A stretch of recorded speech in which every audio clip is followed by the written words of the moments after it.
Hello and welcome back to the Musical Instrument Investigator. We are here once again on the website of Gardiner Houlgate Auctioneers, and we're going to have a look at the second in a set of 3 guitar auctions that they have coming up. This particular auction is due to kind of finish on the 10th of March. It's the 6th today, so there's still quite a bit of time. Lots on this one, 616. It's mainly kind of amps, pedals, and a few like just random parts and components. So we're just going to try and fly through this because really it's getting a little bit out of our remit, and there's just a bit too much to go to. So we'll just take an overview on this video, and then I'll put a link in the description. You can have a look at it in your own time if you want to look at anything in more detail. Buyer's premium is 22% on this auction, or 26.4 with VAT. So that's the premium, the percentage of the sale price that you pay on top at the end of the auction. So this is based in the UK, so if you're outside of the UK, then check all the kind of terms and things about shipping, and even if you're in the UK, be aware of shipping and collection and all those things. You can see all the information above. So without further ado, let's crack on really, and I think we'll just take a really brief overview of this, and if there's something really interesting then we'll kind of delve in a bit further. So first of all, we're starting with a really nice 1970s orange OR 120M overdrive guitar amp. 800 to 1200 is the estimate. These are really nice classic kind of valve amps, very cool.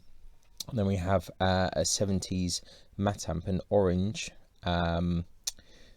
matte amp collaboration. So matte amp was believe one of the first kind of companies to make audio kind of valve amplifiers. Started in the 50s, and they did some work with Orange in the 70s, and they're still going, I believe, in Huddersfield. Really cool amps, so those are quite desirable, whereas you can see £3,000 to £4,000. So these particular ones are pretty cool and quite rare. 1970s orange OR 200 PA amplifier head, another kind of cool things. I think you do get matte amp ones of these as well, but yeah, very cool and very good. The original kind of orange amps, so always quite desirable. I got a Vox AC50 amplifier head, early 1970s Vox AC30, another popular amp. Fender Supersonic 100 guitar amp, Fender Blues Junior guitar amp, 2005 Marshall JCM 200 DSL 401, Laney Clip K40 lead bass guitar amplifier, and something else together with an OHM GA125 bass amp. And we've got a Hughes and Kettner BK300 bass guitar amp. Blackstar Engineering Little Giant, it's a 5-watt kind of amp there. Sessionette duet guitar amplifier, together with Stingray, Carlsberg Stingray amplifier head. It's old school. A Marshall kind of speaker cabinet there. Pair of Electro Voice 12-inch speakers, 4 12-inch guitar amplifier speakers there. Some Goodman's speakers there. 1960s Selmer Futurama bassist guitar amp. I like some of these kind of older amps, they're a bit curious. A Boss MG80 guitar amplifier, another Session Cab there, and a PV Bandit, or actually it's an amplifier, Sessionette 75 guitar amplifier. 1960s Bird Golden Eagle guitar amplifier, that's pretty cool. And 2x12 guitar amp speaker cabinets, and a whole load of other stuff in a bit of a funky kind of condition. Music Man 110RD speaker box, Carlsberg Stingray 2x12 amps. That's a bit of an interesting lot, that one. Boss MG10 guitar amplifier together with some kind of Fender amp, and an RTVC module studio power amplifier. That's interesting. Using Kettner Cream Machine valve, is it preamp? Is that what it is? Yeah, preamplifier. Using Kettner Switchblade 50 amp, 1990s Fender 65 twin reverb amp, Bugera PS1 power soak passive 100 watts, Sessionette 75 guitar amplifier, Fal Kestrel guitar amp, they're interesting, the Fal ones, Vox Mini 3 G2 amplifier, 1968 Yamaha solid state TA guitar amp, and this is interesting, it's like a proper wedge, I've never seen this one before, that's pretty cool. 50 to 100, yeah, I quite like that. That's definitely a bit curious. A pair of Celestions K15T 200 speakers, Fender Blues Junior amp, Fender Supersonic 22, Galen Kruger MB110 bass amp, Roland Blues Cube amp, DV Mark DV Little Jazz amp, TC Electronics Classic 450 bass kind of head and cab, it seems. Yeah, with the twin speaker cab, Fender Frontman 15 guitar amp with a little Marshall amp, Behringer V-Amp Pro virtual amp, Marshall valve state model 8008 80 plus 80 watt amp head, Marshall 9000 series guitar kind of preamp, I think that is again, preamp rack unit, Roland GP100 preamp processor, another one of those, Marshall DSL1CR guitar amp, PV112 extension cabinet, Vox BC108 amp speaker cabinet, Roland Microcube there, PV Express 112 guitar amp, Sessionette 75 amp again there, Line 6 Spider 240 guitar amp, one of those. Not a fan of the Line 6 or the early Line 6 stuff anyway. That's all pretty terrible. 1972 Marshall JMP 1987 lead guitar amp and cab, that is pretty nice, 3 to 4,000, looks decent. Celestion greenbacks, that's a good setup straight away there. 1986 Marshall lead 12 guitar amp set with cabs, curious. TubeWorks Moss Valve RT2100 guitar amp, 2004 Roland Cube 60D guitar amp, Polytone Mini Brute 2 guitar amp, Polytone Teeny Brute guitar amp, Polytone Mini Brute 3, Polytone Mini Brute 2, PV115BX 1x5 cabinet, 1x15 bass guitar speaker cabinet there, Trace Elliott Brat guitar amplifier with a Session amp there, Freshman Megatone AC60R is an acoustic amp, Fender M80 guitar amplifier made in the US, Farfisa TR70 OS guitar amplifier, that's interesting, made in Italy, I've not seen this one before. Powers up and emits sound, although pots are scratchy and full test not undertaken. Please note we do not guarantee the full working order of electrical items. So there you go, it's an interesting looking amp.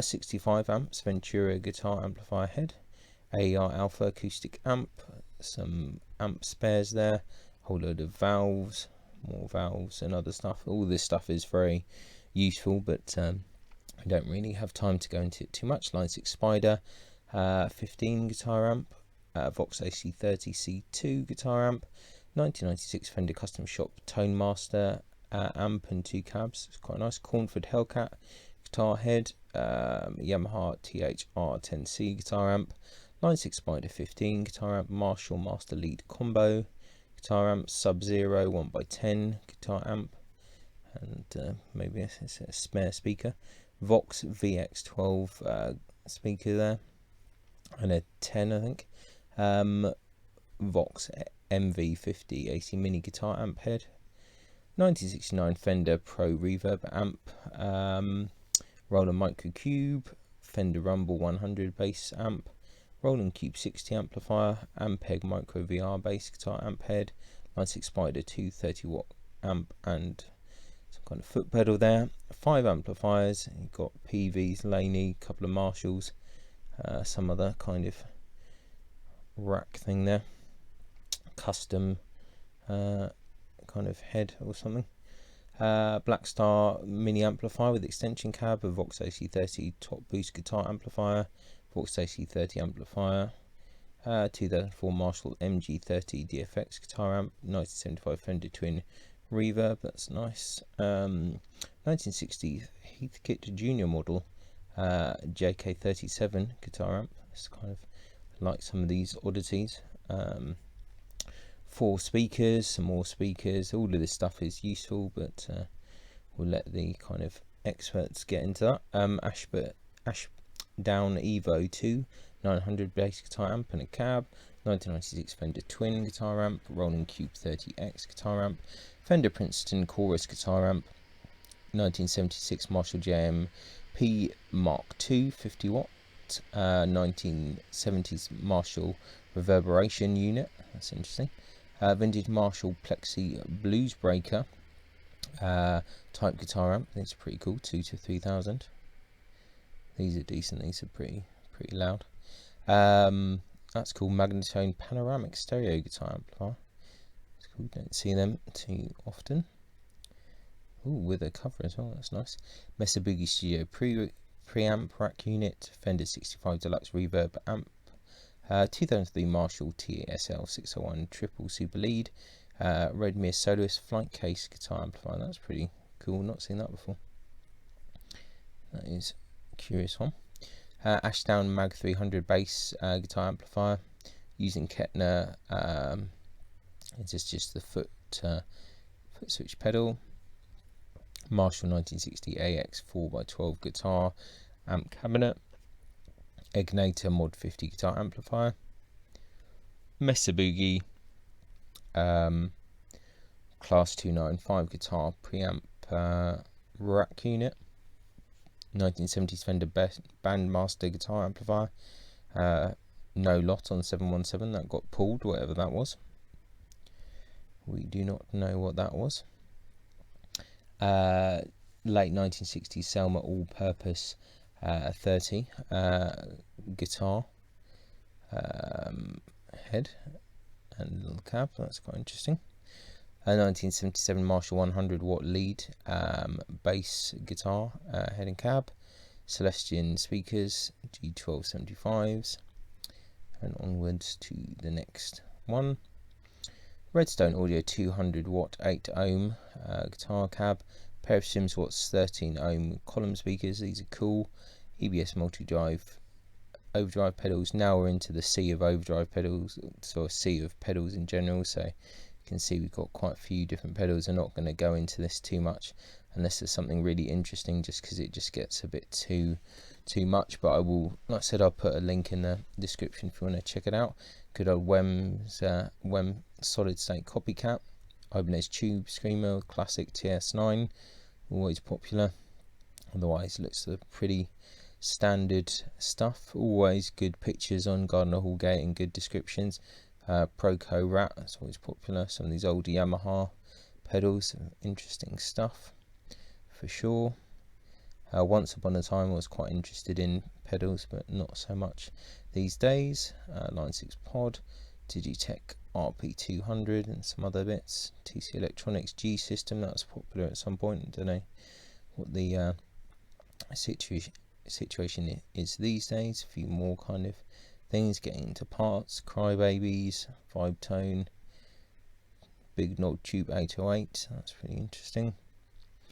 Yeah, Black Star, that was popular. This HT Dist X guitar pedal, that was popular at some stage. Roland RE301 Chorus Echo made in Japan, these things are quite popular. More pods, Memory Man, more floor pedals, Boss, classic Boss pedals, now into potentiometers and stuff like that, so I don't think we need to go into that too much. Lots of parts. I mean, this auction is absolutely huge. It's really good for parts you want, certain potentiometers for your Gibson or whatever, your Fender, etc. You can find it there. Rickenbacker pickups, Seymour Duncans, Fender pickups, the whole shebang. Like, it's definitely worth looking if you're trying to replace some parts or you're missing something, you want to bring a guitar back to original specs. Same with all the kind of tuners and stuff. You've got a set of 6 1960s Clusen Deluxe and stuff like that, so if you want to kind of put some parts back on, always useful. All these control switches, spare necks and things like that, always interesting if you need to find something. Bits for a Fender Mustang, Fender Elite Gold plated guitar bridge. That's pretty cool. It's 20 to 40 quid. Good old Fender Elite. Some cool guitars. Parts, like whole loads of parts and things like that. It's very random shielding tape, veneers, like control knobs, tail pieces, the whole thing. It really is pretty crazy auction. Loads of books as well. We're into that kind of stuff, so whole load of things here. Stands, more pickups, Ken Armstrongs, yeah, more tuners, strings, bags. There's a guitar here. Incomplete guitar build comprising a P90 routed body, rosewood board neck, and old Bigsby vibrato, Gleason style tuners, and a pair of P90 pickups. Well, I mean, if you could get it for 80 quid, you could probably sell all the parts separately and be alright. It looks like it's been a bit mashed up, but nevertheless has potential. Some cases as well, if you're interested in any old cases, more kind of parts and things like that. All very interesting kind of stuff for sure. More parts here. Signs as well. Hoffner sign for Boozy and Hawks. More cases. Whole load of monoblock power amps. All these speakers, like processing units. Look at all these kind of digital crossover equalizer kind of things, speaker management systems, whole load of things. Really is some interesting stuff here for the pro audio people, but it's a bit over my head really, but good to document it anyway. Look at all this kind of other pro audio stuff, a few keyboards, things, Arturia analog factory experience, MIDI controllers, sequence recorders, samplers, all these old Fostex multi-trackers. I remember those back in the day. Yeah, or Logan String Melody 2 keyboard, that's quite interesting. Yeah, more kind of things, cool Volca keys, some really interesting old equipment here, which is, so hopefully someone that knows a bit more about this stuff makes a video, because there's some really cool stuff here. Chick X1000R reel-to-reel tape recorder, that's cool as well. Tice Cord C portable keyboard there. Whole load of other kind of stuff, turntables, all these old pro audio things. So it's a bit of out of our realm, but it's good to kind of just get a good brief overview of what's going on. A few keyboards here, Yamaha PSR S550 keyboard, Korg Wave Station synth, a couple of microphones and things here, Arturia the Laboratory 49 analog keyboard, a few more monitors, Hammond organ, classic 200 to 400, yeah, with its Leslie cabinet, so a few other bits, and that's kind of it. So we've really just kind of shot through this auction super quickly, just because it's a little bit kind of outside of what we kind of normally look at. The amplifiers are really interesting. They're the main kind of bit to focus on, and the pedals are interesting as well, but I think it's not really worth getting into the nitty-gritty. You can check that out yourself in the link provided. But yeah, some good amplifiers for sure. These orange amps, this particular one, the orange matte amp one, is definitely interesting for sure.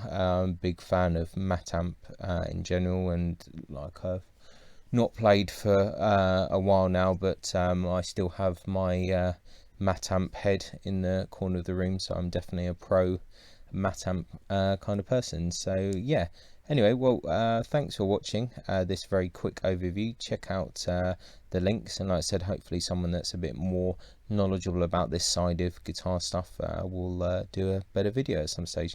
So once again, thanks for watching, and ciao for now. Bye.